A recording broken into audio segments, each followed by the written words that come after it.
अस्सलाम वालेकुम स्टूडेंट्स, क्या हाल है आपके। उम्मीद करता हूँ कि आप ठीक होंगे। हम बैलेंस ऑफ पेमेंट पढ़ रहे हैं और बैलेंस ऑफ पेमेंट में पहले डिफ़ाइन किया था, फिर करंट अकाउंट को डिटेल्स में हमने देखा था, फिर उसके बाद कैपिटल अकाउंट और अब बारी है फाइनेंशियल अकाउंट की। फाइनेंशियल अकाउंट्स भी इसे डिफ़ाइन करते हैं कि that is with in the balance of payment. क्या होता है फाइनेंशियल अकाउंट भी बैलेंस ऑफ पेमेंट का एक सब रिकॉर्ड है, ये उसका एक हिस्सा है। Record of the transfer of financial assets, basically financial assets between a country and the rest of the world. Current account के अंदर एक्सपोर्ट और इंपोर्ट्स को बताया गया था कि वहाँ पे रिकॉर्ड होती हैं, इनकम्स भी और ट्रांसफर्स भी।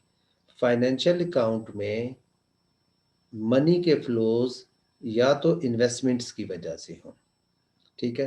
मनी इन्वेस्टमेंट की वजह से मूव कर रही हो कंट्री ए से कंट्री बी की तरफ। पाकिस्तान से पैसा जो है, आपके पास 1 मिलियन रुपए हैं और आप क्या कर रहे हैं, आप बाहर यूके में एक कोई फ्लैट ले लेते हैं, बाय कर लेते हैं, आप उसके ओनर हो जाते हैं। तो अब यहाँ से क्या होगा, फाइनेंस मूव करेगा, यहाँ से चूँकि आपको फ़ॉरेन करेंसी रिक्वायर्ड है वो फ्लैट खरीदने के लिए, तो you will be supplying the rupees in banking system and the bank will arrange foreign currency for you to buy that flat।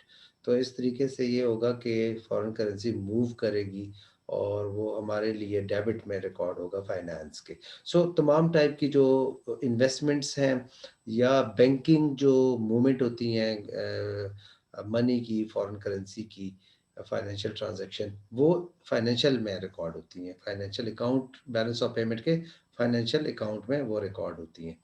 अच्छा, अब इस तरह से है कि ये एक-एक करके देखते हैं कि इसमें एक चीज़ है डायरेक्ट इन्वेस्टमेंट, यानी 4 कंपोनेंट होते हैं फाइनेंशियल अकाउंट के। नंबर 1 क्या है? Direct investment, second portfolio investment, other investments and reserves assets. अब एक-एक करके इन्हें देखते हैं, what is this direct investments.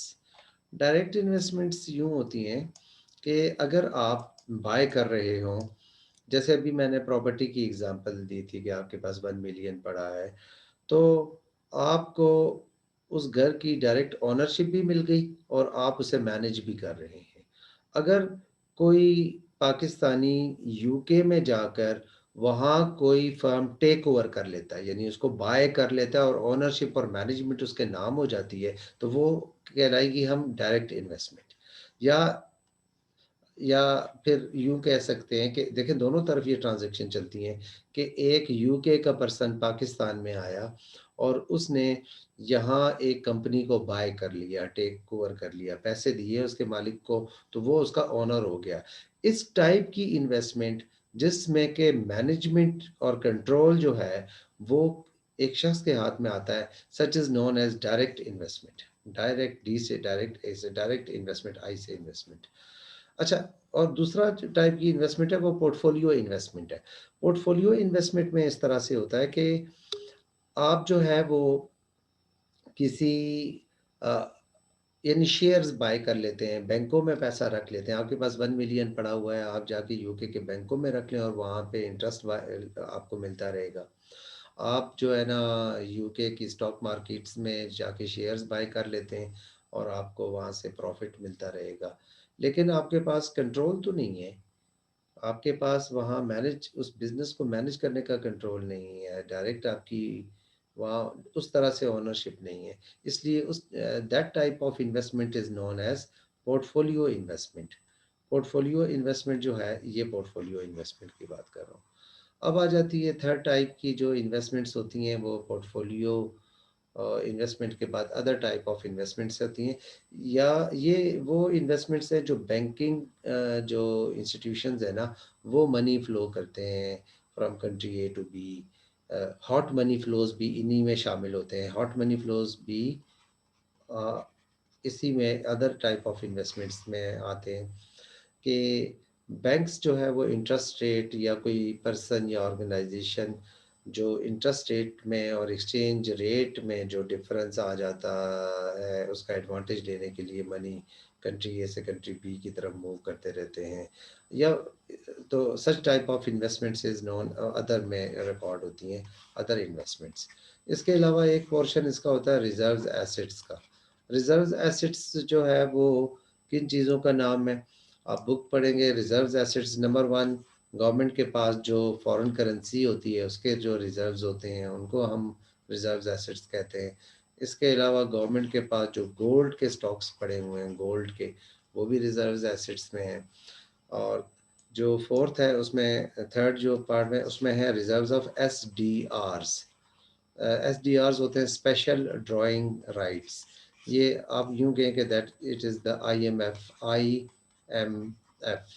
International monetary fund, international organization है, उसकी करेंसी को भी एसडीआर कहते हैं, क्योंकि we can buy imports using the SDR. SDR भी हमें एबिलिटी प्रोवाइड करता है, वो मनी होती है जिससे हम इंपोर्ट बाय कर सकते हैं। अगर हमने एक जहाज़ ऑयल का पाकिस्तान इंपोर्ट किया करना है और हमारे पास फॉरेन करेंसी के रिजर्व्स नहीं है, तो आईएमएफ ने हमें एसडीआर्स प्रोवाइड किए हुए हैं।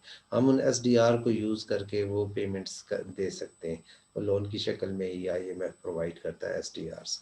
तो अगर एसडीआर के रिजर्व्स भी और ये जितने हैं इनसे हम इंपोर्ट्स बाय कर सकते हैं, इसे रिजर्व्स एसेट्स कहते हैं जी। अब बिल्कुल करंट अकाउंट की तरह ही, एग्जैक्टली करंट अकाउंट की तरह ही फाइनेंशियल अकाउंट्स में भी एक डेबिट साइड है और एक क्रेडिट साइड है मेरे पास। और इसमें direct investment, portfolio investment, other investments, I say लिखो sorry, other investments and reserves assets, इनके डेबिट और क्रेडिट से हमें पता चलेगा कि वेदर फाइनेंशियल अकाउंट्स हमारा डेबिट है या क्रेडिट है, मींस के सरप्लस में है या डेफिसिट्स में है। यूजुअली इस तरह से होता है कि अगर हमारा, यहीं पर ये बात मैं क्लियर कर दूं, नेक्स्ट वीडियो में भी इसे फर्दर डिटेल में कर देंगे। अगर करंट अकाउंट में हमारे पास डेफिसिट है तो फिर फाइनेंशियल अकाउंट्स में यूजुअली क्या होता है, सरप्लस होता है। और ये दोनों नेगेटिव और सरप्लस मिलके जो बैलेंस ऑफ पेमेंट है वो फिर बैलेंस में ही होता है, मीन्स ज़ीरो होता है जी। तो क्योंकि करंट अकाउंट्स की जो अमाउंट्स हैं उन्हें पूरा करने के लिए हमें अपने फाइनेंशियल अकाउंट्स में या तो इन्वेस्टमेंट्स को अट्रैक्ट करना पड़ता है या फिर हमें लोन लेना पड़ता है। और लोन भी इंटर गवर्नमेंटल लोन्स भी जो है वो अदर टाइप ऑफ इन्वेस्टमेंट्स, यानी उसका जो थर्ड और था पोर्शन ये वाला अदर इन्वेस्टमेंट उसमें आती हैं। तो फाइनेंशियल अकाउंट्स को उम्मीद करता हूँ जी, सिर्फ उम्मीद करता हूँ किस हद तक कि अगर आपको समझ आया होगा। जी, स्टूडेंट्स तब अच्छा समझ आता है जब वो बुक रीडिंग करते हैं, जब वो क्वेश्चंस करते हैं, तो ज़्यादा अच्छा जो है वो समझ आता है। सो अगली वीडियो में फिर मुलाकात करते हैं, इसी इसी को कंटिन्यू करते हैं। बैलेंस ऑफ पेमेंट में स्टिल अभी कुछ टाइम है, एक टॉपिक और है जिसे नेट एरर एंड ओमिशन कहते हैं, और फिर डिस्कस करते हैं। अभी बैलेंस ऑफ पेमेंट की 3-4 फर्दर वीडियोज़ आपको मिलेंगी। अल्लाह हाफ़िज़।